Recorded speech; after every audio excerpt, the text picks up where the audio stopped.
এজন্য আমি যুবক তরুণ ভাইদেরকে সব সময় বলি, বি এ প্রেস্টিজিয়াস পারসন, ব্যক্তিত্ববান হও। তুমি বিশ্ববিদ্যালয়ে পড়ো, বিশ্ববিদ্যালয় থেকে পাশ করে বের হয়েছো, তুমি কেন অশিক্ষিত চরিত্রহীন দুর্নীতিগ্রস্ত ব্যক্তিদের সামনে পিছনে গিয়ে চামচামি করো? এটা তোমার ব্যক্তিত্বের সাথে যায় না, এটা তোমার ব্যক্তিত্বের সাথে যায় না। তুমি নিজেকে এমন জায়গায় নিয়ে যাও যাতে তামাম পৃথিবী তোমার পিছনে ঘুরে। হুদাই মানুষের সামনে পিছে চামচামি কইরা আরেকজনের জন্য স্লোগান দিয়া তারে খুশি করেন না, আপনার কোনো লাভ নাই, সব লাভ তার। আপনি কারো চামচামি না করে পৃথিবীতে আল্লাহ আর আল্লাহর রাসূলের অনুসরণ করে আপনি আল্লাহর দ্বীনের পথে থাকেন, দুনিয়াতে আখিরাতে সম্মান বাড়িয়ে দিবেন কে? আর তোমার রবের আদেশ হয়েছে এই, আল্লাহ তা'বুদু ইল্লা ইয়্যাহ, তোমরা একমাত্র তাকে ছাড়া আর অন্য কারো ইবাদত করবে না। এই আদেশটা কার? তাফসীরে এসেছে এখানে কদা শব্দটি দ্বারা আমর ফায়সালা হয়েছে, আল্লাহর তরফ থেকে নির্দেশ এসেছে, এটা বোঝানো হয়েছে। আল্লাহ তাআলা বলছেন, وَقَضَى رَبُّكَ أَلَّا تَعْبُدُوا إِلَّا إِيَّاهُ, আর তোমার রবের পক্ষ থেকে আদেশ এসেছে, আল্লাহ তা'বুদু ইল্লা ইয়্যাহ, তোমরা তাকে ছাড়া অন্য আর কারো ইবাদত করবে না। ইবাদত একমাত্র যার করতে হবে, গলার আওয়াজ বড় করে সবাই বলেন তিনি কে?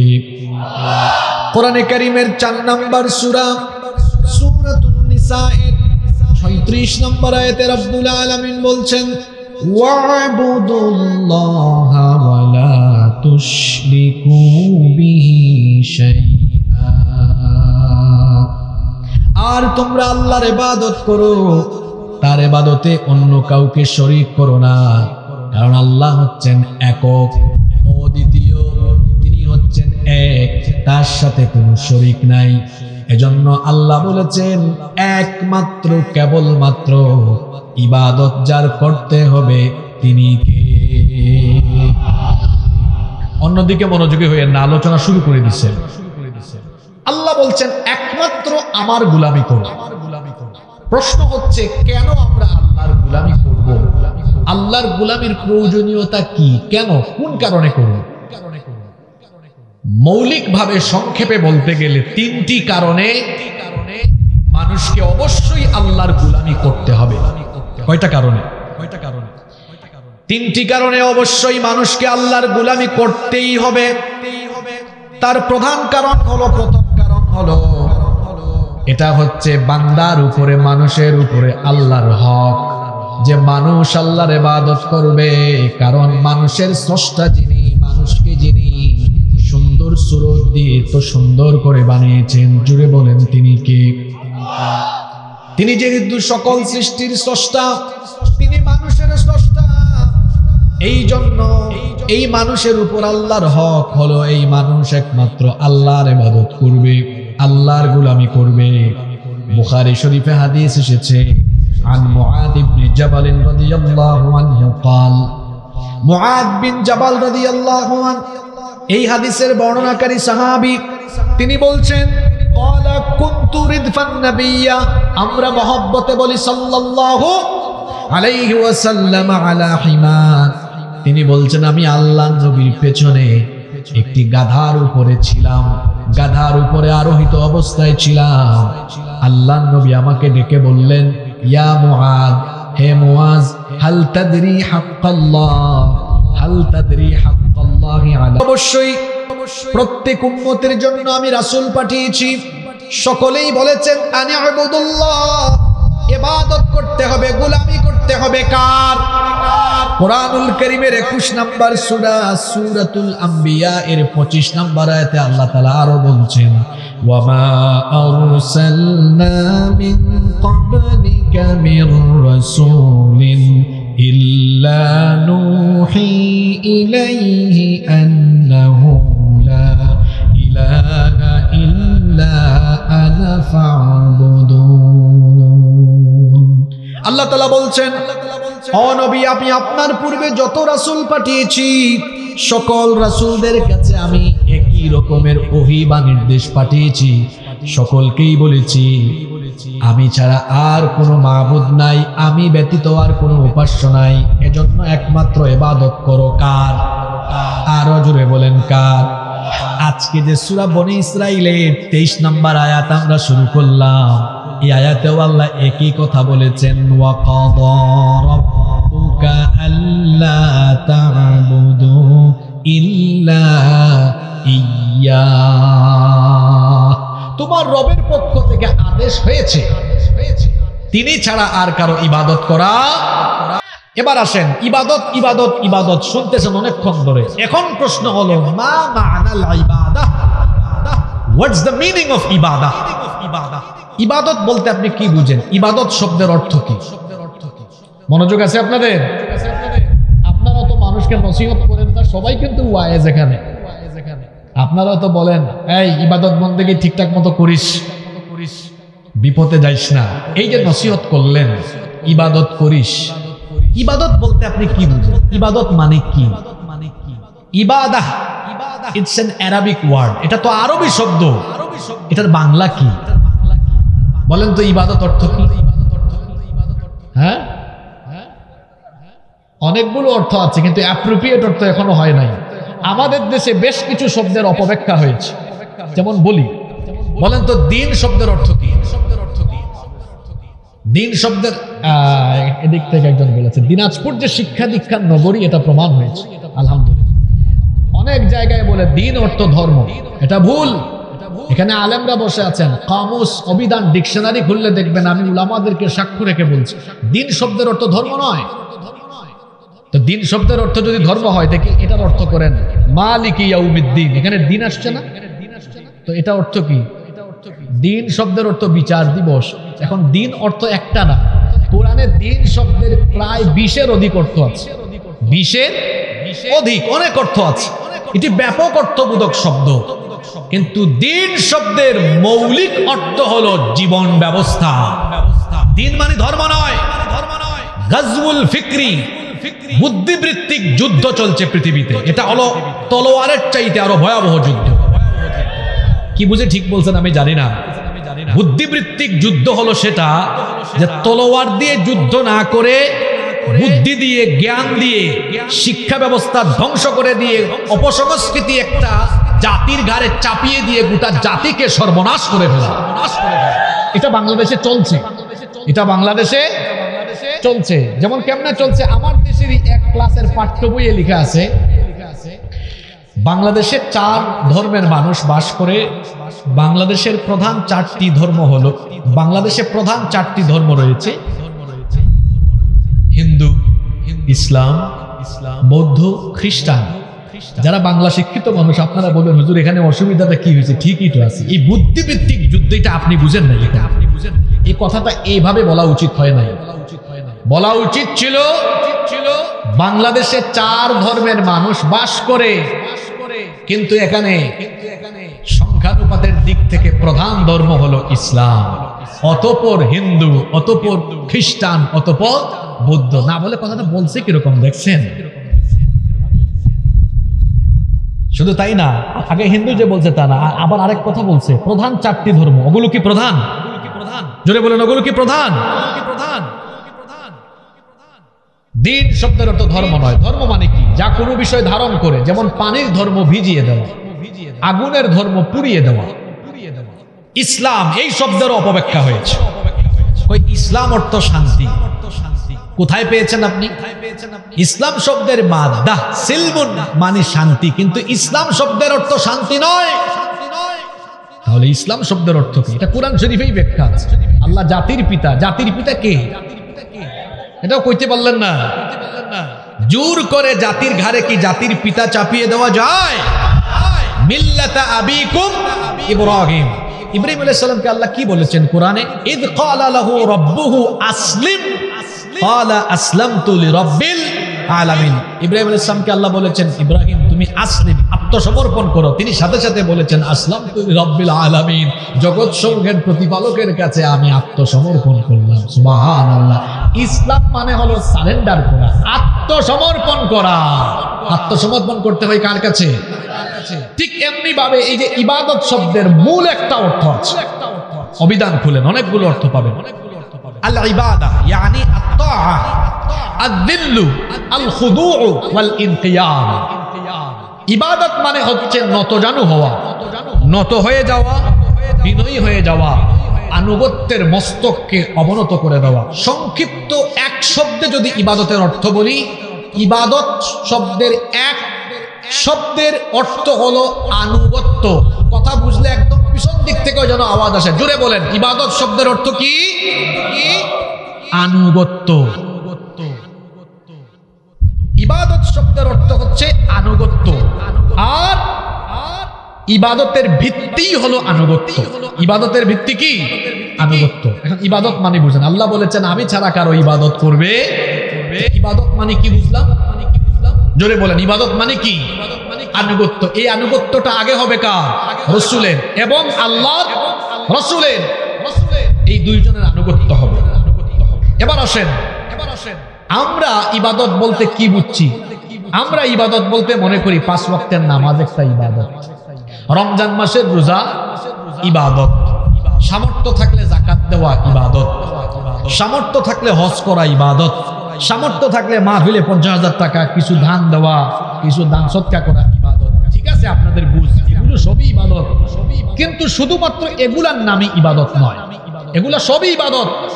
কিন্তু এগুলোই শুধু ইবাদত না, এগুলোর বাহিরেও আপনি দৈনন্দিন যে 24 ঘন্টা সময় কাটান, ওই 24 ঘন্টা আল্লাহ এবং রসুলের আনুগত্য মোতাবেক কাটানোর নাম হলো।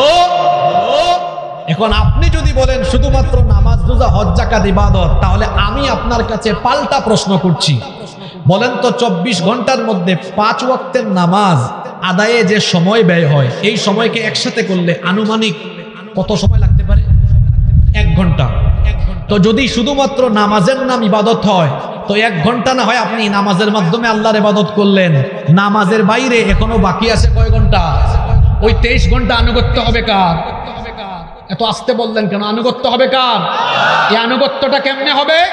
আমি নামাজ থেকে বের হলাম, আমি ব্যবসা করব কার হুকুম মেনে? এই যে আমি আল্লাহর হুকুম মেনে ব্যবসাটা করলাম, এটার নাম কি? ইবাদত। এটার নাম কি? আমি আমার বউয়ের সাথে কিভাবে চলাফেরা করছি, এটা কি আল্লাহর হুকুম মেনে করছি কিনা? অর্থাৎ আমি আমার বউয়ের সাথে সদাচার করি কিনা, ইনসাফ করি কিনা? যদি করি এটাও আমার। জোরে বলেন, এটাও আমার। এখন মাহফিলে না এসে চাইলে আড্ডা দিতে পারতেন না? আড্ডা দিলেন না, চিন্তা করেছেন যাই একটু কোরআন শুনি, সময়কে কাজে লাগালেন, এটাও আপনার ইবাদত। তার মানে নামাজের বাইরে বাকি 23 ঘন্টা আপনি যা করবেন ওইটা সব ইবাদত হবে। কখন? যখন আপনি আল্লাহর হুকুম আর রসুলের তরিকায় করবেন, তখন এটা ইবাদত হয়ে যাবে। সুবহানাল্লাহ। আচ্ছা, এখানে যুবক তরুণ ভাইয়েরা আছেন, আপনারা অনেকে নায়ক, গায়ক, খেলোয়াড়কে ফলো করেন। অনেকে আছে তার পছন্দের খেলোয়াড়ের চুলের কাটিং ফলো করে চুল রাখে, তার পছন্দের নায়ক বা গায়কের স্টাইল ফলো করে পোশাক পরিধান করে। আপনারা আমাকে বলেন তো, এইরকম পছন্দের নায়ক, গায়ক, খেলোয়াড়ের পোশাক আশাক, চাল চলন, চুলের কাটিং অনুসরণ করলে সওয়াব হয়? উল্টা আরো গুনাহ হয়। কিন্তু পৃথিবীতে একজন মহামানব আছেন, মুহাম্মাদুর রাসূলুল্লাহ সাল্লাল্লাহু আলাইহি ওয়াসাল্লাম। উনার মতো কথা বললে, উনার মতো বসলে, উনার মতো চললে, উনার মতো খাইলে, উনার মতো ঘুমালে, এক কথায় উনার পদ্ধতি ফলো করলে 24টা ঘন্টা ফেরেশতা আমলনামায় সওয়াব লিখতে লিখতে লিখতে লিখতে পুরো আমলনামাকে ভরপুর করে ফেলে। সুবহানাল্লাহ। তাহলে শুধুমাত্র 24 ঘন্টার 1 ঘন্টা নামাজে 5 ওয়াক্ত আদায় করলেই ইবাদত হয় না। যে আল্লাহর হুকুম মতো আমি নামাজ আদায় করি, সে আল্লাহর হুকুম মতো আমি আমার ব্যবসা প্রতিষ্ঠান পরিচালনা করি, যে আল্লাহর হুকুম মতো আমি রমজান মাসে রোজা রাখি, সে আল্লাহর হুকুম মতো আমি আমার বউকে, আমি আমার মেয়েদেরকে পর্দায় রাখি, যে আল্লাহর হুকুম মতো আমি যাকাত প্রদান করি, সে আল্লাহর হুকুম মতো আমি আমি আমার সমাজ এবং রাষ্ট্রের বিচার ফয়সালা পরিচালনা করি। যে আল্লাহর হুকুম মতো আমি হজ করি, উমরা করি, সে আল্লাহর হুকুম মতো আমি যদি আমার দেশকে, সমাজকে আল্লাহর দেওয়া নির্দেশনা, রাসূলের দেওয়া আদর্শ মোতাবেক পরিচালনা করি, তাহলে আমার যাবতীয় সবকিছু ইবাদত অর্থাৎ আল্লাহর আনুগত্যের ভেতরে পড়ে যাবে। এজন্য শুধুমাত্র নামাজের নাম ইবাদত নয়, বরং আমার জীবনেও যদি আল্লাহর আনুগত্য, রাসূলের আনুগত্য থাকে, সেটাও হবে ইবাদত। এজন্য আল্লাহ বলেছেন, ও নবী শিখায় দেন, শুধু নামাজটা আল্লাহর জন্য হবে না, বরং নামাজ ছাড়া বাকিটাও জীবনের সবটুকু হতে হবে কার জন্য? আস্তে বলবেন না, জোরে বলেন, কার জন্য? এজন্য আল্লাহ নবীর মাধ্যমে শিখায়েছেন। কোরআনে কারীমের 6 নম্বর সূরা সূরাতুল আনআমের 162 নম্বর এবং 163 নম্বর আয়াত নবীর মাধ্যমে আল্লাহ শিখিয়েছেন, কুল ইন্না সালাতি ওয়া নুসুকি ওয়া মাহইয়ায়া ওয়া মামাতি লিল্লাহি রাব্বিল আলামিন লা শারীকা লাহু ওয়া বিযালিকা উমিরতু ওয়া আনা আউয়ালুল মুসলিমিন। আপনি বলুন, নিশ্চয়ই আমার নামাজ, দেখেন এতটুকু শেষ নয়, আমার নামাজ, আমার কুরবানি, আমরা কিন্তু মনে করি এগুলো ইবাদত। এরপরে আল্লাহ বলছেন, ওয়া মাহইয়ায়া ওয়া মামাতি, নবী বলুন, এদেরকেও শিখান, আমার জীবন, আমার মওত। জীবন মানে কি? যেদিন দুনিয়াতে এসেছি সেদিন থেকে নিয়ে মৃত্যুর আগ পর্যন্ত এই গোটা সময়টার নাম কি? জীবন। এই জীবন আল্লাহ শিখাচ্ছেন, এই জীবন শয়তান, তাগুত, আল্লাহর হুকুমের আনুগত্যের বাইরে নয়। নবী আপনি এবং আপনার উম্মত সবাইকে ঘোষণা দেওয়ান, আমার গোটা জীবন কার জন্য? জোরে বলেন, কার জন্য? তা আপনি যে মাঝে মাঝে বলেন, নেতা আমার জীবন আপনার জন্য, আমার সংগ্রাম আপনার জন্য, মুখের ভাষা ঠিক করেন, ভাষা ঠিক করেন। আল্লাহ শিখিয়েছেন, তোমার জীবন কার জন্য? জোরে বলেন, কার জন্য?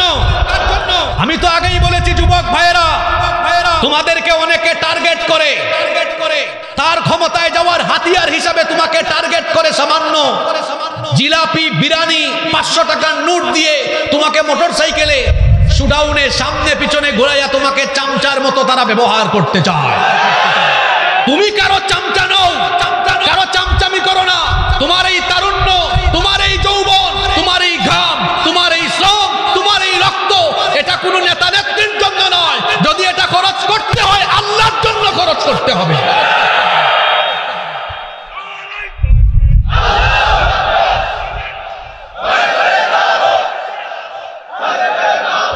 আমার জীবনটা, আমার জীবনটা কার জন্য? ডান সাইডের আওয়াজ আসবে কেমনে? মাইক থেকে তো আওয়াজ বেরোয় না আজকে, একটু সাউন্ডে আজকে ব্যাপক অসুবিধা হচ্ছে, আমারও কথা বলতে কষ্ট হচ্ছে। আচ্ছা, যা হয়েছে আলহামদুলিল্লাহ বলেন। এখন কি কথা বললে আর ঠিক করা যাবে? বলেন, ঠিক করা যাবে? তার চেয়ে চলেন আমরা আলোচনা করতেছি, করতে থাকি, সামনে আগে আল্লাহ বরকত দিবেন ইনশাআল্লাহ। তাহলে ইবাদত মানে কি? নামাজ রোজার নাম, হজ যাকাতের নাম শুধু ইবাদত নয়, বরং আমি যে আল্লাহর হুকুমে নামাজ পড়ি, আমি যে আল্লাহর হুকুমে রোজা রাখি, হজ করি, যাকাত দেই, সে আল্লাহর হুকুমে আমি আমার পরিবার চালাবো, আমার সমাজ চালাবো, আমার দেশ চালাবো, এর নাম হচ্ছে ইবাদত। এখন আপনি মসজিদ চালান আল্লাহর আইনে, আল্লাহর আনুগত্য মোতাবেক। আপনার বিবেকের কাছে প্রশ্ন রেখে গেলাম, আপনার সমাজ আর দেশ চালান কোন শয়তানের আইনে? কি বেশি আঘাত পেয়েছেন নাকি কথা? এটা আমাকে তো কোরআনের কথা বলতেই হবে। ইবাদত মানে হলো আনুগত্য। এই আনুগত্য কি শুধু মসজিদে হয়, শুধু হজে হয়, শুধু যাকাতে হয়, শুধুমাত্র রমজানের রোজায় হয়? এই আনুগত্য হবে কতক্ষণ?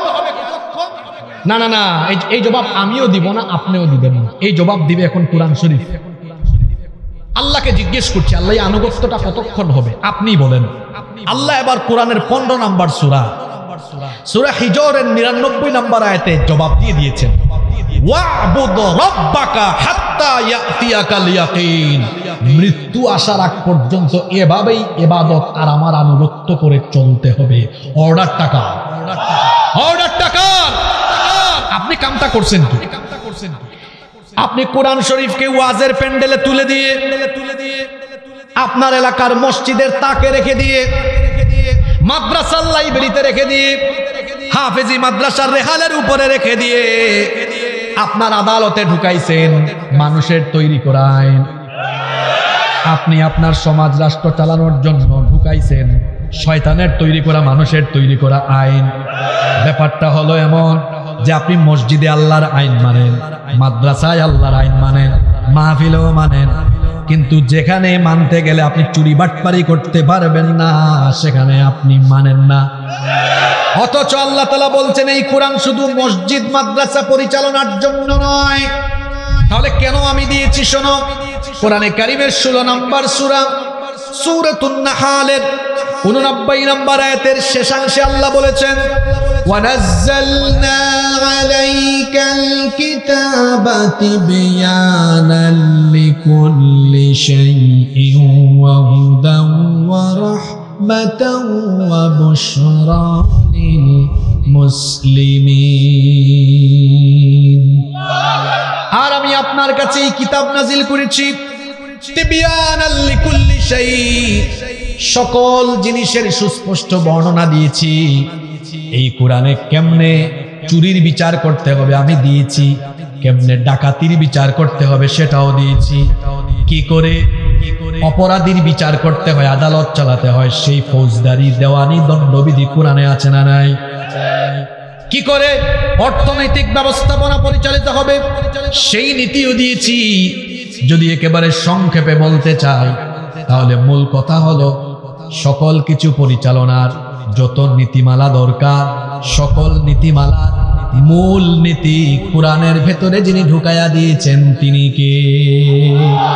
এজন্য আল্লাহ কোরআনে কারীমের 6 নম্বর সূরা সূরাতুল আনআমের 38 নম্বর আয়াতের শেষাংশে বলছেন, মা ফাররাতনা ফিল কিতাবি মিন শাইইন সুম্মা ইলা রাব্বিহিম ইউহশারুন।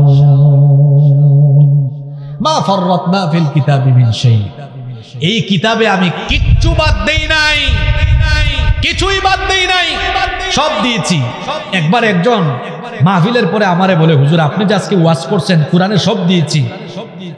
আমি এক রেস্টুরেন্টে চাকরি করি, সকালবেলা রুটি বানাই, আপনি বলেন তো কেমনে রুটি বানাইতে হয় এই কথা কোরআন শরীফে আছে না? কেমনে রুটি বানাইতে হয় আছে না? আপনাদের কি মনে হয় আছে নাকি? হ্যাঁ আছে, আছে না? আছে তো, কি আপনাদের বিশ্বাস হয় না? ইমানে তো কমজোরি আছে, বলেন আছে না নাই? আছে, আছে, বলেন আছে না নাই? কোথায় আছে? আমি তারে বললাম, ভাই কোরআন এটার জবাব আছে, জবাবটা শুনান তো। আমি বললাম, ফাসআলু আহলা যিকরি ইন কুনতুম লা তা'লামুন, তুমি যদি কোনো জিনিস না জানো যারা জানে তাকে জিজ্ঞেস করো। কথা বুঝেন নাই? তবে তুমি রুটি বানাইতে না জানলে যে রুটি বানাইতে জানে, কোরআন বলতেছে তার কাছে গিয়ে যে প্রশ্ন করে জেনে বুঝে শিখে নাও। এই উত্তরও কোরআনে আছে না নাই? সবই আছে কোরআন। কোরআনের ফর্মুলা গ্রহণ করলে আমাদের লাভ না লস? জোরে বলেন লাভ না লস? আমাদের দেশ স্বাধীন হয়েছে কত বছর হয়েছে? 54 বছর। আমরা আজকে কোনো রাজনৈতিক কথা বলবো না, আমরা আজকে আমজনতার পার্টি, আমরা এখানে সবাই আজকে আমরা আমাদের নিজেদের লাভের কথা বলবো। রাজি আছেন আপনারা? আসেন আমরা আমাদের লাভ খুঁজে নেই। শুরুতেই আমাদের মা বোনদের কথা বলি। দেখেন 54 বছর দেশ স্বাধীন হওয়ার বয়স হয়েছে, এর মধ্যে 32 বছর দেশ শাসন করেছেন নারীরা। তার মানে আমার মা বোনরা আগায় আছেন। আর আপনারা কত বছর? 22। কত বছর? আপনারা পিছিয়ে আছেন না? তাও আপনারা একজন মিলে না, কয়েকজন মিল্লা 22 বছর। আর উনারা মাত্র কয়জন? 2 জনে 32 বছর। আমি 2 জনের কথাই বলতেছি। দেখেন তারা এট এ টাইম এমন ভাবে থেকেছেন যে সরকার দলীয় যিনি নেতা তিনি নারী, বিরোধী দলীয় নেতাও নারী, স্পিকারও নারী, শিক্ষামন্ত্রী নারী, স্বরাষ্ট্রমন্ত্রীও নারী। শুনেন আমি যে কথা বলতে চাচ্ছি এবার ওইটা শুনেন। তাইলে 54 বছরের মধ্যে 32 বছর নারীরা ক্ষমতা পরিচালনা করেছে, বড় বড় পদে থেকেছে। এবার আপনারা আমারে জবাব দেন তো বাংলাদেশে কি ধর্ষণ বন্ধ হয়ে গিয়েছে? কলেজ বিশ্ববিদ্যালয়ে নারীদেরকে ইফতিজিং করা, শ্লীলতাহানি করা বাংলাদেশে একদম বন্ধ হয়ে গিয়েছে। আশ্চর্য কথা, 54 মধ্যে 32 বছর আপনারা মহিলারা দেশ চালাইলেন, আপনারা ধর্ষণও বন্ধ করতে পারলেন না, নারীর অধিকারও প্রতিষ্ঠা করতে পারলেন না। নারী এখনো বেজ্জত হয়, এখনো অপমানিত হয়। 32 বছর আপনারাই থাকলেন, মানুষের আইন দিয়া সমাজ দেশ চালাইলেন, নারীর ক্ষমতায়নের কথাও বললেন, কিন্তু কেউই নারী অধিকার প্রতিষ্ঠা করতে পারলো? বরং আমরা দেখেছি এই 54 বছরে মানুষের আইন চলতে চলতে আর নারীরা থাকতে থাকতে পরিস্থিতি এমন হয়েছে। আপনাদেরকে মনে করাই দেই, গত কয়েক মাস আগে মাগুরায় আমার এক ছোট্ট বোন, তার নাম আসিয়া, আসিয়ার কথা মনে আছে আপনাদের? আমার এই ছোট্ট বোনটিকে নির্মম ভাবে নরপিশাচের দল ধর্ষণ করেছিল। হাসপাতালে আমার এই ছোট্ট বোনটা কয়েকদিন থেকেছে। এরপরে সে বড় কষ্ট পেতে পেতে দুনিয়া থেকে গিয়েছে। দেখি দেশের খবর আপনারা কি রাখেন বলেন তো? ওই ধর্ষকটা জীবিত এখনো আছে না নাই? এবার আমি যে কথা বলতে চাই সেটা বলছি।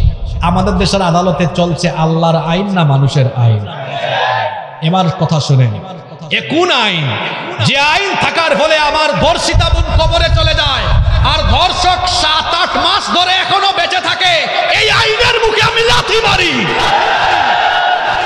এ কেমন আইন যে আইন থাকার ফলে আমার ধর্ষিতা বোন কবরে চলে যায় আর ধর্ষকরা সেঞ্চুরি করার পরে ফুলের মালা নিয়ে রাস্তায় হাঁটে? এই আইনের মুখে আমি ঝাড়ু নিক্ষেপ করি।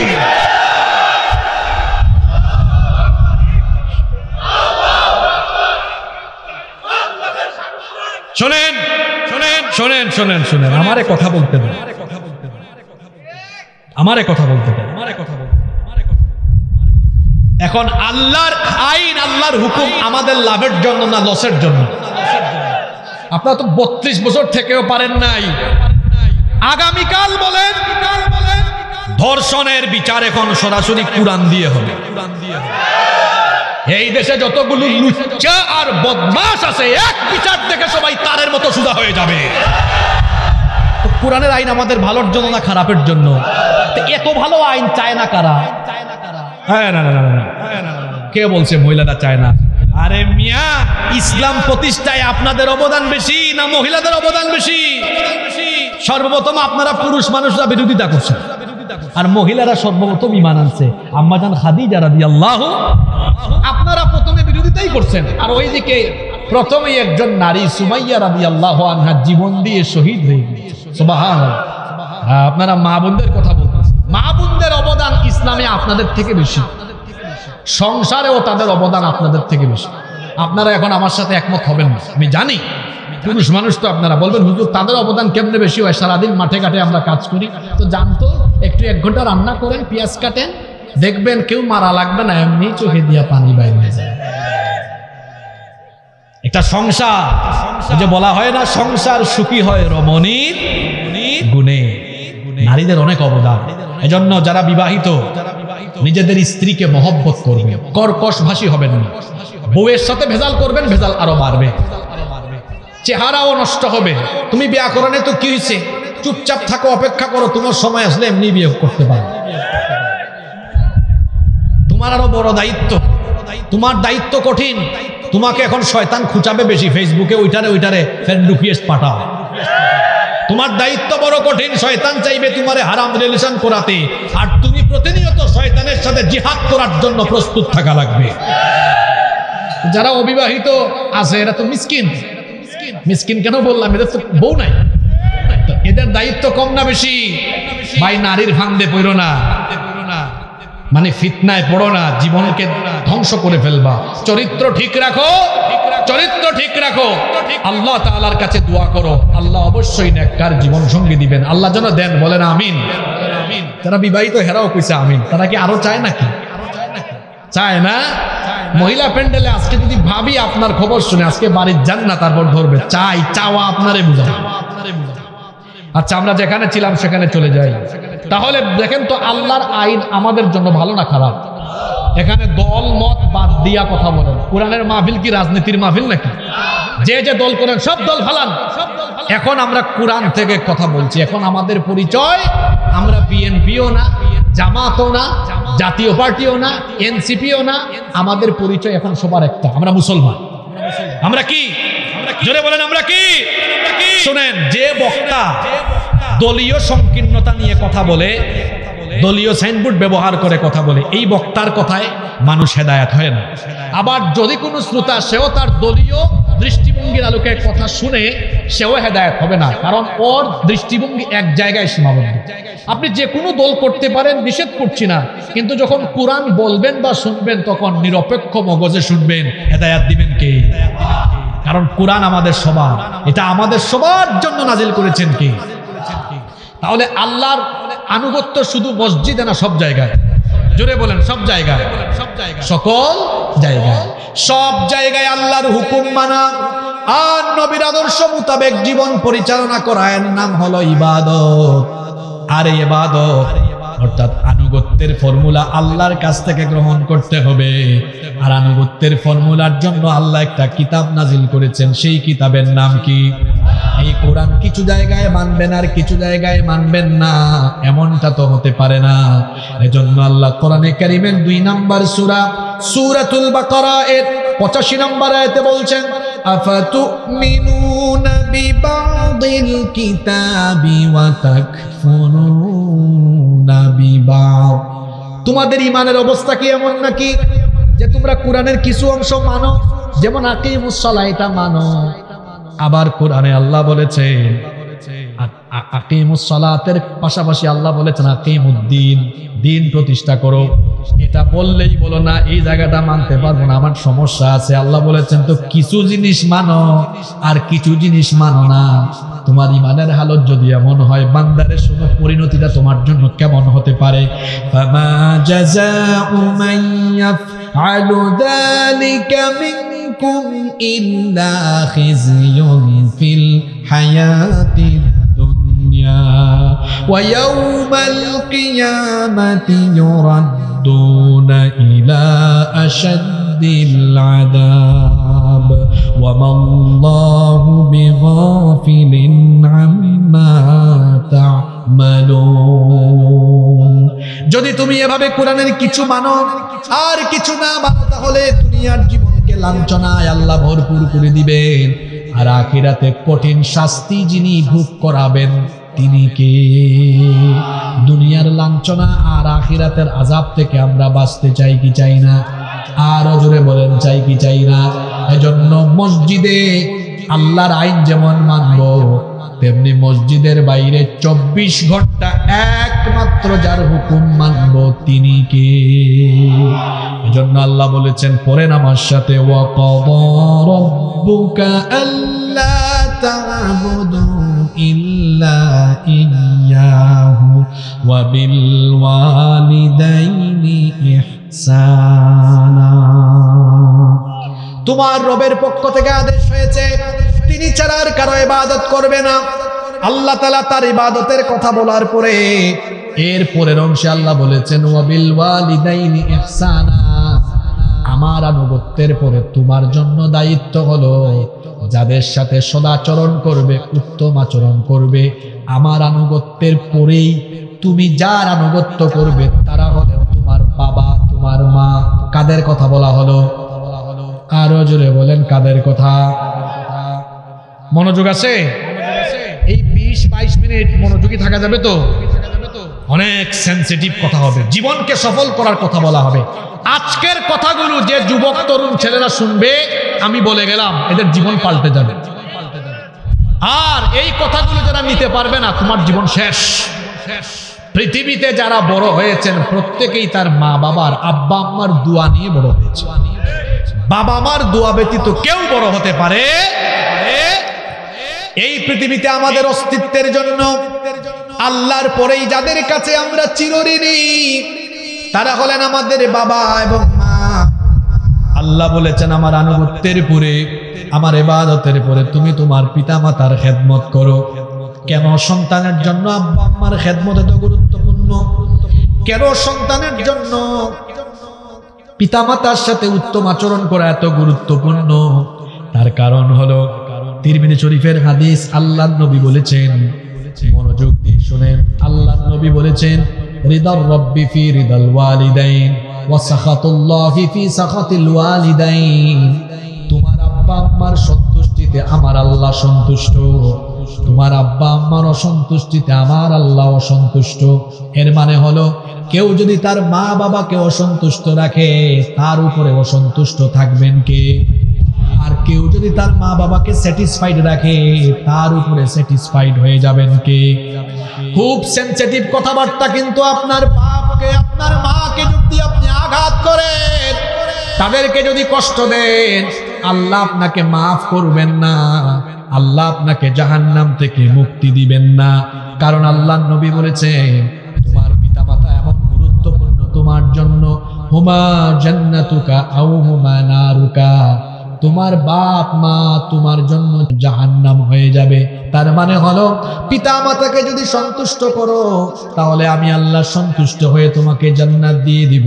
আর যদি তোমার পিতামাতাকে নারাজ করে ফেলো, জাহান্নাম ছাড়া তোমার কোনো উপায় থাকবে না রে বান্দা। আল্লাহর নবীকে একবার জিজ্ঞেস করা হলো, এই হাদিসটি তিরমিজি শরীফের মধ্যে এসেছে। আল্লাহর নবীকে প্রশ্ন করা হলো, আইয়ুল আ'মালি আফদালু ইলাল্লাহ, আল্লাহর কাছে সবচাইতে উত্তম সবচাইতে পছন্দের আমল কোনটা? আল্লাহর নবী বললেন, আস-সালাতু লিমাওয়াকিতিহা, আল্লাহর কাছে সবচাইতে পছন্দের আমল হলো সময় মতো সালাত আদায় করা, সময় মতো নামাজ আদায় করা। এটি হচ্ছে আল্লাহর কাছে সবচাইতে পছন্দের কাজ। এরপরে নবীজিকে জিজ্ঞেস করা হলো, সুম্মা আই, এরপরে আল্লাহর কাছে সবচেয়ে পছন্দের কাজ কোনটা? আল্লাহর নবী বললেন, সুম্মা বিররুল ওয়ালিদাইন, সময় মতো নামাজ আদায় করার পরেই আল্লাহর কাছে সবচাইতে পছন্দের কাজ হলো পিতা মাতার খেদমত করা। আরেক হাদিসে এসেছে, আল্লাহর নবী বলেছেন, আলা উনাব্বিউকুম বিআকবারিল কাবাইর, আমি কি তোমাদেরকে ভয়াবহ কবিরা গুনাহ সম্পর্কে সতর্ক করে দিব না? আমার উম্মতরা শোনো, আমি কি তোমাদেরকে ভয়াবহ কবিরা গুনাহ সম্পর্কে সতর্ক করব না? সালাতান, তিনটা কবিরা গুনাহ সম্পর্কে সাবধান করছি। একটা হলো আল ইশরাকু বিল্লাহ, আল্লাহর সাথে শিরক করা, ওয়া হুকুকুল ওয়ালিদাইন, পিতামাতার অবাধ্য হওয়া, ওয়া শাহাদাতুজ জুর, মিথ্যা সাক্ষ্য দেওয়া। এই তিনটা কবিরা গুনাহ একসাথে উল্লেখ করেছেন নবীজি। বলেছেন এর মধ্যে একটা অন্যতম গুনাহ হলো পিতামাতার অবাধ্য হওয়া। তার মানে পিতামাতার অবাধ্য হওয়া, পিতামাতার সাথে বেয়াদবি করা, এটা সগীরা গুনাহ না কবিরা গুনাহ? আস্তে বলবেন না, জোরে বলেন, সগীরা না কবিরা গুনাহ? কি করে আপনি আপনার আব্বার সাথে বেয়াদবি করেন? আপনার আব্বা বুড়া মানুষ, চিকিৎসা করান না, তার খেদমত করেন না, দেখাশোনা করেন না, উল্টা অপেক্ষা করতেছেন কখন এই বুড়া বাপটা মারা যায়। এই স্কুল কলেজের ছেলেরা শোনো, যারা এখনো বাপের হোটেলে খাও, তোমার বাপের সাথে প্রায় সময় রাগ করো, বাপ এদিকে যাইতে বললে ওইদিকে যাও। এক সপ্তাহ, আগামী এক সপ্তাহ তোমার বাপ থেকে পয়সা না নিয়ে একটু চলো, বুঝবা দুনিয়া কত কঠিন।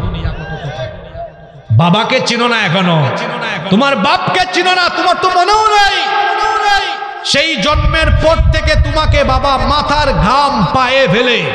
আমরা যারা বিয়ে করে বাবা হয়েছে, এটা আমরা বুঝি, সন্তানের জন্য কত মায়া না? হ্যাঁ, তো আপনার জন্য তো আপনার বাপের এরকম মায়া ছিল। ওই যে মশিউর রহমান ভাই একটা গান গেয়েছে, সুন্দর, বাবা শুধু বাবা নয়, এক সৈনিক, খেটে যায় আজীবন সে তো দৈনিক, সংগ্রামী সে যে সংগ্রামী, খুব দামি সে যে খুব দামি। বাবা শুধু বাবা নয়, এক সৈনিক, খেটে যায় আজীবন সে তো দৈনিক, সংগ্রামী সে তো সংগ্রামী, খুব দামি সে যে খুব দামি। বাবা বাবা বাবা বাবা।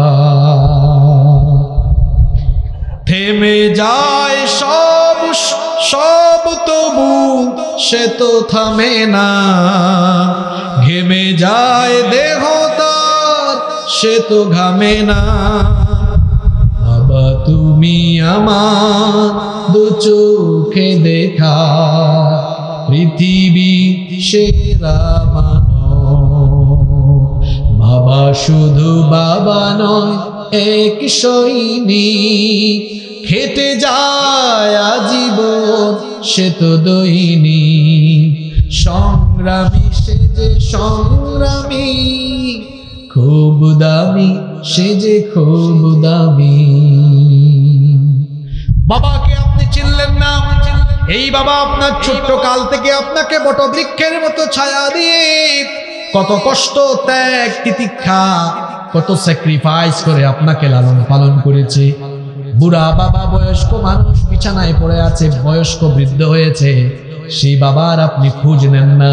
অসুস্থ মানুষ চিকিৎসা করান না, সেই বাবা কত কষ্ট করেছে আপনার জন্য মনে নাই আপনার?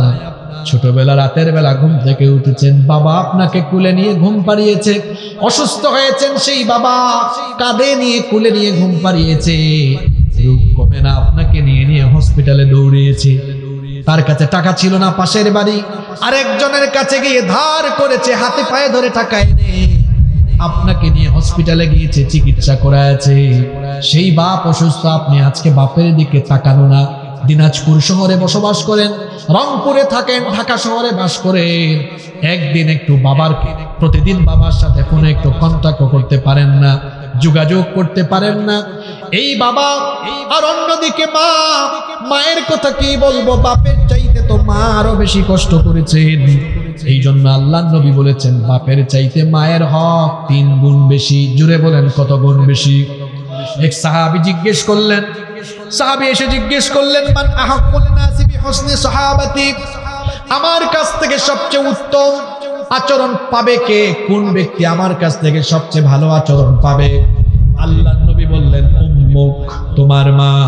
সাহাবী বললেন সুম্মা মান, অতঃপর কে? নবীজি বললেন উম্মুক, তোমার মা। দ্বিতীয়বার মায়ের কথা বললেন। সাহাবী তৃতীয়বার বললেন সুম্মা মান, অতঃপর কে? নবীজি বললেন উম্মুক। তৃতীয়বার মায়ের কথা বললেন। সাহাবী চতুর্থবার বললেন সুম্মা মান, তারপরে কে? একবার নবীজি বললেন আবুকা, তোমার বাবা। 4 নম্বরে নবীজি বাবার কথা বললেন। এর আগে কয়বার মায়ের কথা? আসতে বলবেন না, জোরে বলেন কয়বার? 3বার মায়ের কথা বললেন। কমিটি কোথায়? ওয়াজের কমিটি কোথায়?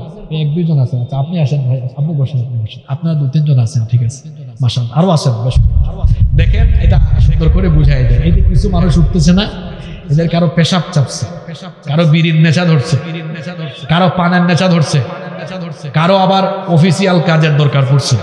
তো এইরকম রাত 11টার পরে প্রধান বক্তা উঠাইয়া মানুষকে কষ্ট দিয়ে নেন। আমার যদি 10টার সময় দিয়ে দিতেন, এতক্ষণে মোনাজাত করে ফেলতাম, মন ভরে আলোচনা করতাম, মানুষও মন ভরে শুনত। তো এমন একটা পরিস্থিতিতে দেন, কারো পেশাবে ধরে, কারো বিড়ির টান মানে সিগারেটের টান মানে মাঝখান থেকে উঠে, আর এদিক থেকে আমার কনসেন্ট্রেশন কি হয়ে যায়, ব্রেক হয়ে যায়। যাই হোক, আমি একটু, আপনারা তো আজকের মাহফিলের প্রধান অতিথি, মূল আকর্ষণ আপনারাই আকর্ষণ। আপনারা না আসলে সুন্দর হইতো, এটা আপনারা প্রধান অতিথি। আমি আপনাদের কাছে 15 মিনিট চেয়ে নিতে চাই। আপনারা কি 15 মিনিট উঠাউঠি না করে সবাই বসে থেকে আমাকে সহযোগিতা করতে পারবেন? সবাই ওয়াদা দিলেন তো? আমিও আমার কথা রাখবো, কষ্ট দিব না।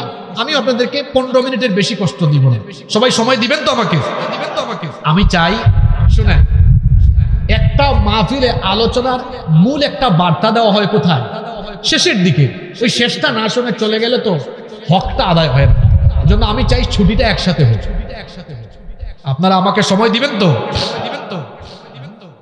সাহাবী প্রশ্ন করেছিলেন, খেদমত করব কার সবচেয়ে বেশি? নবীজি মায়ের কথা বলেছেন কয়বার? আরো জুড়ে বলেন কয়বার? তার মানে বাপের চাইতে মায়ের হক কয় গুণ বাড়িয়ে দেওয়া হয়েছে। আপনারা মনে মনে বেজার, আমাদের চাইতে কেন তাদের 3 গুণ বাড়ানো হলো? কারণ তারা 3টা কাজ, এমন 3টা কাজ করেছেন যেগুলো আপনারা কিয়ামত পর্যন্ত করতে পারবেন না। এই 3টা কাজ কি? 1 নাম্বার হলো সন্তান পেটে নিয়ে গর্ভধারণ করা। এটা আপনাদের কাজ না মায়েদের কাজ? এটা আপনারা করেন নাই, করবেন না, করতে পারবেন না, এজন্য আপনারা এর কষ্ট বুঝেন না। এমনি এমনি মায়ের হক আল্লাহ 3 গুণ বাড়ায়া দেন নাই, কারণ আছে। 3টা এমন কাজ আছে যেগুলো মায়েরা করেন, এগুলো বড় কষ্টের কাজ। এর মধ্যে 1 নাম্বারটা হলো গর্ভধারণ করা, 2 নাম্বারটা হলো প্রসব করা, সন্তান ডেলিভারি করা, এটাও মায়েদের কাজ। 3 নাম্বার হলো বুকের দুধ পান করানো, এটাও মায়েদের কাজ।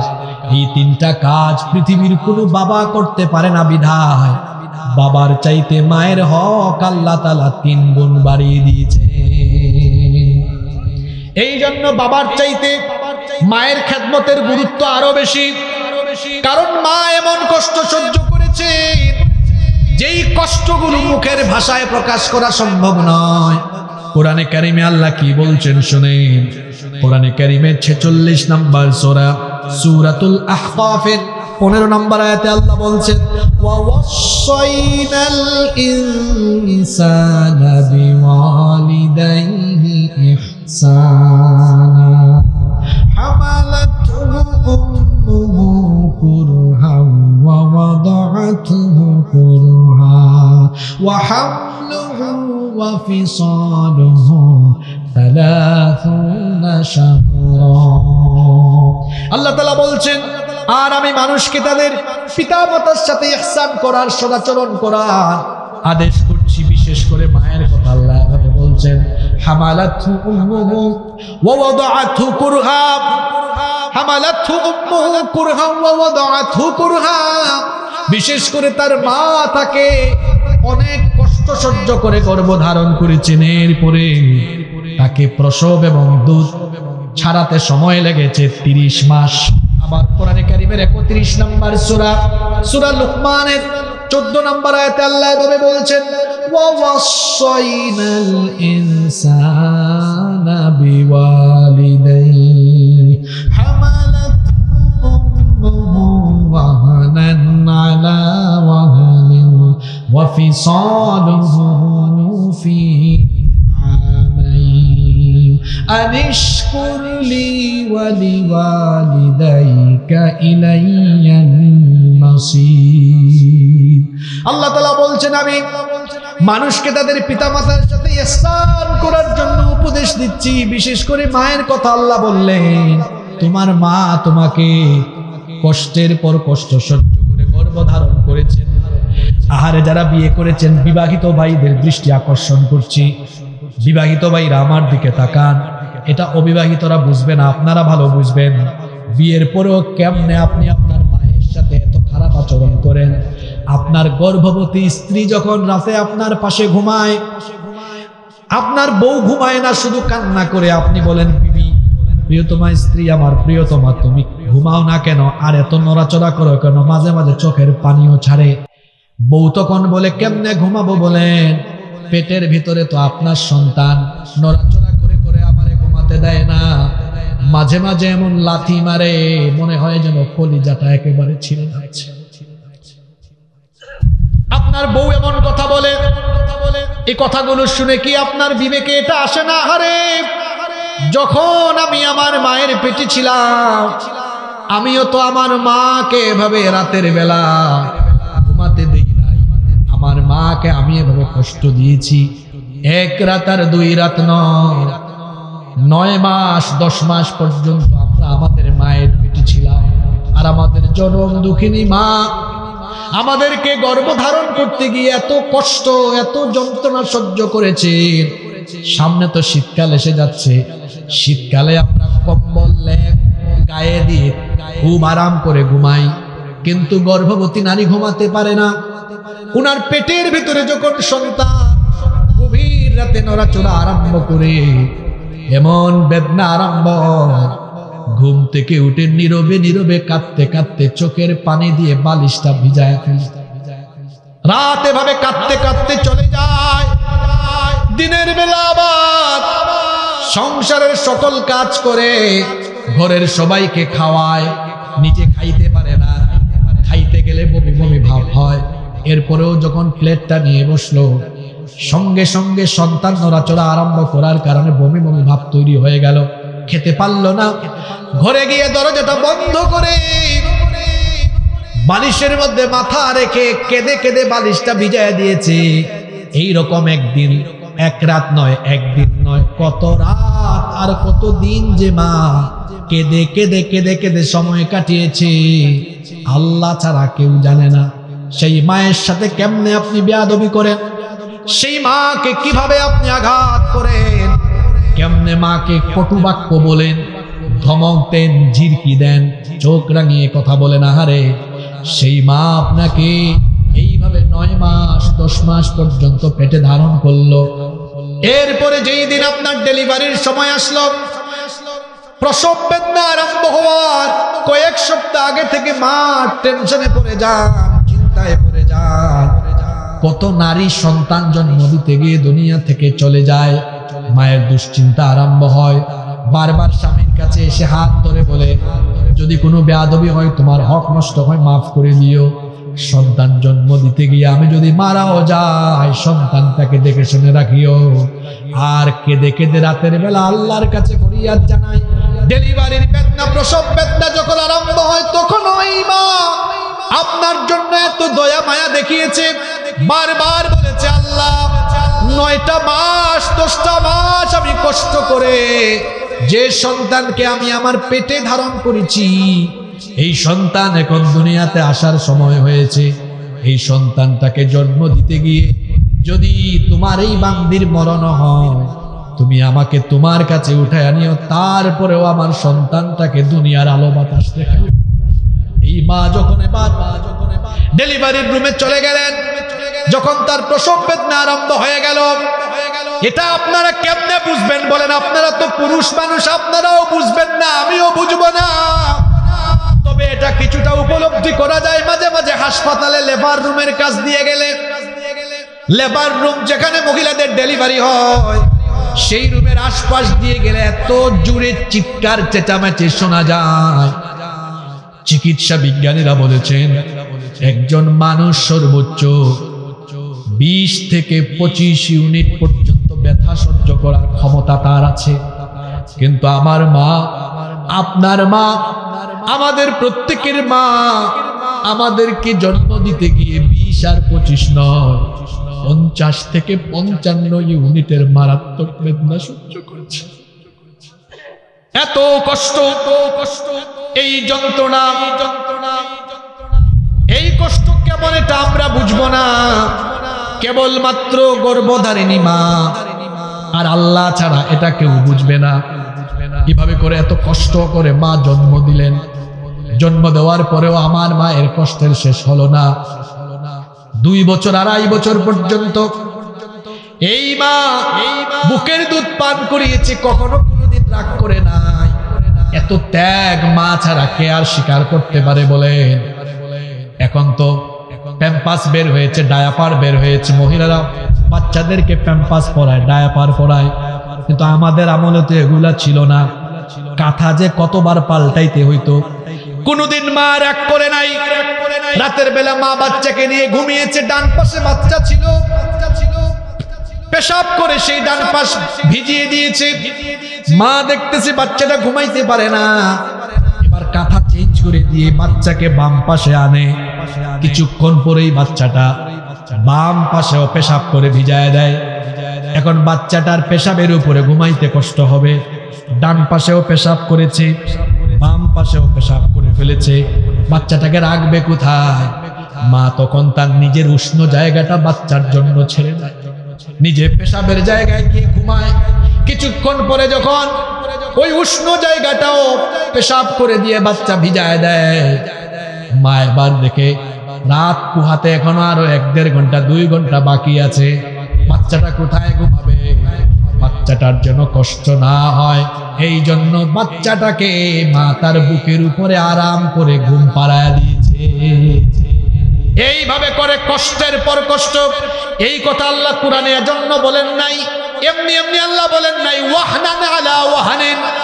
আল্লাহ বলেছেন হামালাতহু উম্মুহু ওয়াহনান আলা ওয়াহানিন। তোমার মা তোমাকে কষ্টের পর কষ্ট সহ্য করে গর্ভ ধারণ করেছেন। এই কষ্টের তো কোনো শেষ নাই রে ভাই, কেমনে আমি বুঝাইতাম বলেন? আমি আমার কথা বলি, এই যে আমি আপনাদের এলাকায় মাহফিলে আসলাম, আয়োজক কমিটিও ঘুমাবে। বাংলাদেশে 100টা মাহফিল হলে 98টা আয়োজক কমিটি এমন, এরা মাহফিলের আগে আমরা আসার আগ পর্যন্ত 100 বার কল দেয়, যাওয়ার সময় একবার কল দিয়ে দেখে না হুজুরটা বাড়ি গেছে না মরছে। 100 জনের মধ্যে 2 জন হয়তো খোঁজ খবর নেয়। আপনারাও খবর নেন না, আমাদের আশেপাশের অনেকে খবর নেয় না, কিন্তু একজন মানুষ আছে ঘুমায় না, বারবার ফোন দিয়ে খবর নেই, তিনি হলেন মা। তিনি হলেন মা, বারবার শুধু ফোনে কল ঢুকে, বাবারে কোথায় আছো, রাস্তায় অসুবিধা হচ্ছে নাকি, টেনশন হয়, আমার তো ঘুম লাগে না। আপনারা বাড়ির বাইরে যান, ঢাকায় গেলেন, দিনাজপুর থেকে ঢাকায় গেলেন, ফিরতে যদি রাত হয় দেখবেন বাড়িতে কেউ আপনার জন্য অপেক্ষায় থাকবে না, সব ঘুমাইয়া শেষ। কিন্তু রাত 2টা বাজুক 3টা বাজুক বাড়িতে যখন আসবে, এসে দেখবেন একজন মানুষ এখনো ঘুমায় নাই, না ঘুমায়া দরজার মধ্যে দাঁড়ায়া দাঁড়ায়া আপনার জন্য অপেক্ষা করে। সেই ব্যক্তিকে, জোরে বলেন সেই ব্যক্তিকে, বেয়াদব ছেলে, বেয়াদব ছেলে। সেই মার সাথে তুমি ধমক দিয়ে কথা বলো, দুনিয়া তোমার শেষ, তোমার আখিরাতও শেষ। মায়ের কথার উপরে কথাই বলা যাবে না, বাপের কথার উপরে কথা বলা যাবে না, এই হুকুমটা কার? এমনকি বাপ মা 2 জন যদি কাফের হয়, মা বাবা যদি কাফের হয়, এরপরেও তাদের সাথে সুন্দর আচরণ করতে হবে, কাফের হলেও তাদের সাথে বাজে আচরণ করা যাবে না। আবু হুরায়রা রাদিয়াল্লাহু আনহু, রাসূলের প্রিয় সাহাবী, তিনি এসে নবীজির কাছে একদিন কান্না করছেন। আল্লাহর নবী বললেন, আবু হুরায়রা তুমি কাঁদো কেন? তিনি বললেন, ইয়া রাসূলুল্লাহ, আমরা বলি সাল্লাল্লাহু আলাইহি ওয়াসাল্লাম, আমি এজন্য কাঁদতেছি,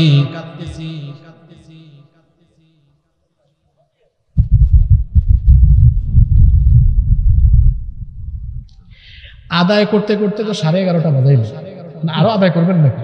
পাবলিককে জিজ্ঞেস করে।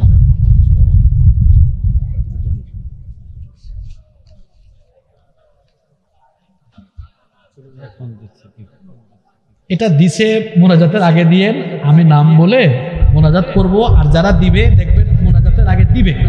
এখন মানুষকে একটু একটু শুনতে দেন, আপনার হ্যাঁ আপনার কথা বলেন, সুন্দর করেন, সুন্দরভাবে আমরা শেষ করবো ইনশাআল্লাহ। কোথায় ছিলাম? ভুলেও তো গেলাম। আবু হুরায়রা রাদিয়াল্লাহু আনহু নবীজির কাছে এসে কান্না করছেন। নবীজি বললেন, আবু হুরায়রা তুমি কাঁদো কেন? আপনার তো ওয়াদা রাখলেন না। হ্যাঁ,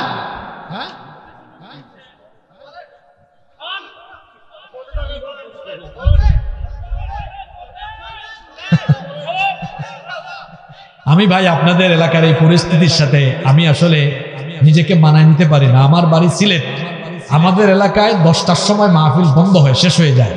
আর আপনাদের এলাকায় আমার এনে উঠাইছেন কখন? 11টায়। 2টা পর্যন্ত হইলে 2টা পর্যন্ত বসতো। আমি কি এখানে গীত গাই নাকি? কিচ্ছা করতেছি নাকি? হ্যাঁ, বক্তৃতা রেকর্ড হইতেছে না? কোরআন হাদিস ছাড়া অন্য কিছু আছে? তো আপনার এত খারাপ লাগে কেন? না আমি তো গান পারি না, তাহলে গায়ককে দাওয়াত দিতাম। কোরআনের মাহফিল তো গান বাজনা আর আজান দেওয়ার জায়গা না। থেকে আজান দেওয়ার জায়গা অনেকে আছে, আজান দেয় মাহফিলে, একটু পর পর গান গায়। 3 মাস 4 মাস এই এলাকায় মানুষ কষ্ট করে টাকা উঠাইয়া ধান উঠাইয়া মাহফিলের আয়োজন করছে গান শোনার জন্য আর আজান শোনার জন্য। আজান তো ডেইলি 5 বার শোনে। এত বড় আয়োজন করে কেন? ঢাকা থেকে সিলেট থেকে বড় আলেম নিয়ে আসে কেন? যেন 1 ঘন্টা 2টা ঘন্টা শুধু কুরআন আর হাদিসের আলোচনা আছে। যাই হোক, আপনারা আমাকে একটু ফিনিশিং করতে দেন, কষ্ট হয়ে যাচ্ছে আপনাদের, তাই না? কালকে আমি ঠাকুরগাঁও গেছিলাম। ঠাকুরগাঁও মিডিয়ার ভাইরা, ওরা আপনারা কি ছিলেন না ওখানে? 2 ঘন্টার উপরে সময় দিয়েছে। পিন পতন নীরবতা, একেবারে নীরব থেকে হাজার হাজার মানুষ আলোচনা শুনেছে, একটা মানুষ উঠেও না। কেন উঠবে? দিয়েছে কখন জানেন? 10টার আগে উঠে দিছে। এই টাইমে আমি মানে মাহফিল শেষ করে অলরেডি পঞ্চগড়ের পথে ওইদিকে ঢুকে গেছি। তো আগে উঠাবেন, দেখবেন মানুষও আগে যাবে, মানুষ শুনবেও, মানুষ খোরাক নিয়ে বাড়ি যাবে ইনশাআল্লাহ। আর আমি মাহফিলে আবুল তাবুল কথা বলি না, কেন বলবো? আমি তো আসার আগে পড়ালেখা করে আসি, আমি যা বলবো এখানে আমার পয়েন্ট নোট করা আছে। আমি কিছুক্ষণ এই লাইনে কিছুক্ষণ ওই লাইনে যাব না। আমি এখানে আসার আগে কয়েক ঘন্টা লেখাপড়া করে আসছি যে এই পয়েন্টে মানুষকে এই মেসেজ দিব। তো আমার তো এর বাইরে যাওয়ার সময় নাই, সুযোগও নাই আমার। আমি তো যা বলবো বলে এসেছি, তার 50 ভাগ শেষও করতে পারি না এখন। কিন্তু আপনি আমার পরিবেশটাকে ঠিক রাখতে দিবেন, সঠিক সময় দিবেন, শেষও হবে, সুন্দর হবে, মানুষও খোরাক নিয়ে যাবে। যাই হোক, আল্লাহ তাআলা আমাদেরকে বুঝ দান করেন যেন আগামীতে আমরা আরো সুন্দর করতে পারি। বলেন আমিন। তো আবু হুরায়রা কান্না করছেন, নবীজি বললেন কাঁদো কেন? মা মেরেছেন। নবীজি বললেন মা মেরেছেন এই কারণে তুমি আমার কাছে অভিযোগ করতে এসেছো নাকি? তোমার মা মারছেন, আমার কিছু করার নাই। আবু হুরায়রা রাদিয়াল্লাহু আনহুর মা কাফেরা ছিলেন। তিনি বললেন আমি তো বিচার দেওয়ার জন্য আসি নাই, তো কেন এসেছো? আপনি একটু দোয়া করেন আমার মাকে যেন আল্লাহ হেদায়েত দেন। সংক্ষিপ্ত করে বলতেছি, আল্লাহর নবী দোয়া করেছেন, হেদায়েত দিয়েছেন। এই হাদিসটা এজন্য বলতে চেয়েছিলাম, আল্লাহর নবী আবু হুরায়রা রাদিয়াল্লাহু আনহুকে বলেছেন মা যদি কাফেরা হয়, বাপ যদি কাফের হয়, তাদের সাথে উত্তম আচরণ করার আদেশ দিয়েছেন কে? আল্লাহ তাআলা বলেছেন ওয়াসাহিবহুমা ফিদ দুনিয়া মারুফা, দুনিয়াতে ভালো আচরণ। বিশেষ করে মা বাবার বার্ধক্যের কথা আল্লাহ যে এই আয়াতে বলেছেন, যে আয়াত নিয়ে আলোচনা করছি অগোছালো ভাবেই শেষ করছি আজকে। ইম্মা ইয়াবলুগান্না ইনদাকাল কিবারা আহাদুহুমা আও কিলাহুমা ফালা তাকুল লাহুমা উফফিন ওয়ালা তানহারহুমা ওয়া কুল লাহুমা কওলান কারীমা। পিতামাতার একজন অথবা উভয়জন যদি বার্ধক্যে উপনীত হয়ে যায়, বার্ধক্য বয়সে মানুষ দুর্বল হয়ে যায়, এজন্য আল্লাহ দুর্বল কালের কথা উল্লেখ করে বললেন ফালা তাকুল লাহুমা উফ, বিরক্ত হয়ে উফ শব্দ পর্যন্ত উচ্চারণ করো না, তাদের সাথে রাগ করে কথা বলো না, ওয়ালা তানহারহুমা, ধমক দিও না। আমরা বললাম আল্লাহ তাহলে কেমনে কথা বলবো? আল্লাহ শিখিয়ে দিলেন ওয়া কুল লাহুমা কওলান কারীমা, সম্মানজনক ভাষায় তোমার বাবা মার সাথে তুমি কথা বলো, আর তাদের জন্য দোয়া করো। দোয়াটা আল্লাহ শিখিয়ে দিলেন ওয়াখফিদ লাহুমা জানাহাল যুল্লি মিনার রাহমাতি ওয়া কুর রাব্বিরহামহুমা কামা রাব্বায়ানি সগীরা, দয়া পরবেশই তাদের জন্য রহমতের ডানা বিছিয়ে দাও, আর দোয়া করো হে আল্লাহ আমার বাবা মা আমাকে যেভাবে ছোট্টকালে আদর স্নেহ মমতা ভালোবাসা দিয়ে লালন পালন করেছে, এই বার্ধক্য বয়সে কিংবা দুনিয়া থেকে যাওয়ার পরেও আমার মা বাবাকে তুমি এইভাবে করে তোমার রহমতের কুলে লালন পালন করো। বলেন আমিন। এই দুইটা আয়াতের সংক্ষিপ্ত তাফসীর থেকে আমরা কি কি বার্তা পেলাম, শিক্ষা কি কি পেলাম, আসেন আমরা 2 মিনিটে বের করি। প্রথম শিক্ষা আমরা পেয়েছি, আজকে ইবাদতের অর্থ জেনেছি। ইবাদত মানে হলো কি? আনুগত্য। 2 নম্বর বার্তা পেয়েছি, শুধু নামাজ রোজা হজ যাকাত আনুষ্ঠানিক ইবাদতের নাম ইবাদত নয়, বরং 24টা ঘন্টা আল্লাহর হুকুম মেনে প্রত্যেকটা সেক্টর আল্লাহর বিধান মতো পরিচালনার নাম হলো ইবাদত। 3 নম্বর শিক্ষা আজকের আলোচনা থেকে পেয়েছি, এই কোরআন শুধু মসজিদে মানলে হবে না, মসজিদের বাইরে সব জায়গায় হুকুম চলবে কার? 4 নম্বর শিক্ষা আমরা পেয়েছি, আল্লাহর আনুগত্যের পরে যাদের খেদমতের হুকুম আল্লাহ দিয়েছেন এবং আল্লাহ তাআলা তার ইবাদত যে আয়াতে ফরজ করেছেন ওই আয়াতে মা বাবার আনুগত্যকে ফরজ করে দিয়েছেন। সুবহানাল্লাহ, এটা কত বড় কথা। 5 নম্বর শিক্ষা হলো, পিতামাতা এমন সেনসিটিভ, মা বাবাকে কষ্ট দিলে নামাজ রোজা হজ যাকাত মাহফিলে 1 লাখ টাকার সদকাও শেষ, নষ্ট, বিনা হিসাবে জাহান্নাম, বিনা হিসাবে জন্য বাবা-মাকে কষ্ট দেওয়া যাবে না।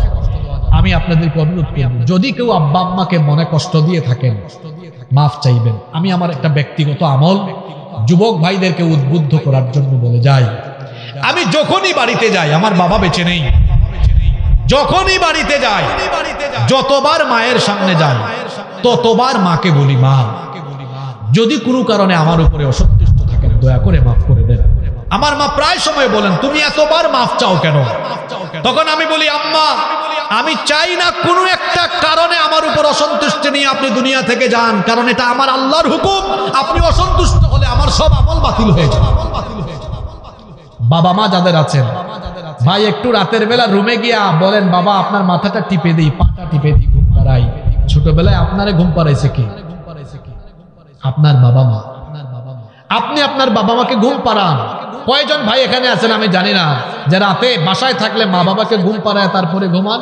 কয়জন এখানে আছেন সর্বশেষ কোন দিন আপনার আব্বা আম্মাকে একসাথে নিয়ে বসে খাবার খেয়েছেন? মাছের বড় টুকরাটা, গোশতের ভালো টুকরাটা আব্বার প্লেটে আম্মার প্লেটে দিয়ে বলেছেন, আব্বা আপনি এটা খান। সর্বশেষ কবে করেছেন মনে করে দেখুন। সর্বশেষ কবে আপনি বাজার থেকে ফল এনে লুকাইয়া আম্মার রুমে গিয়ে বলেছেন, আপনার একটু মুখে তুলে খাওয়ায় দেই? আপনি তো ছোটবেলা আমারে কত মুখে তুলে খাওয়াইছেন। মা বাপ বলবেন দরকার নাই দরকার নাই, কিন্তু খাওয়ায় দেন। মা বাপ খাবে আর মনে মনে বিড়বিড়িয়ে বলবে, আল্লাহ আমি আমার ছেলেটার উপর খুশি হয়েছি না। আব্বা আম্মাকে আঘাত দিবেন না। আব্বা আম্মাকে যারা আঘাত দিবে, কষ্ট দিবে, দুনিয়াও বরবাদ হয়ে যাবে, আখিরাতও বরবাদ হয়ে যাবে। আল্লাহ আমাদেরকে এই কথাগুলোর উপরে আমল করার তৌফিক দান করেন। সর্বশেষ আমি আপনাদের কাছে অনুরোধ করে যাব, ভবিষ্যতে আপনারা দূর দূরান্ত থেকে কোনো মেহমান বক্তা নিয়ে আসলে যত দ্রুত সম্ভব আপনারা তাকে স্টেজে উঠাবেন। এতে করে দূর থেকে আসা মানুষের অন্তরও শান্তি হবে, বক্তা নিজেও কথা বলে মজা পাবে। আল্লাহ আমাদেরকে এই কথার উপরে আমলের তৌফিক দেন। মাহফিল কমিটির সভাপতি সাহেবের বক্তব্য থাকলে শুনবো, না থাকলে আমি মুনাজাতের আগে, অনেকেই বসে থাকেন যে হুজুর যখন দোয়া করবে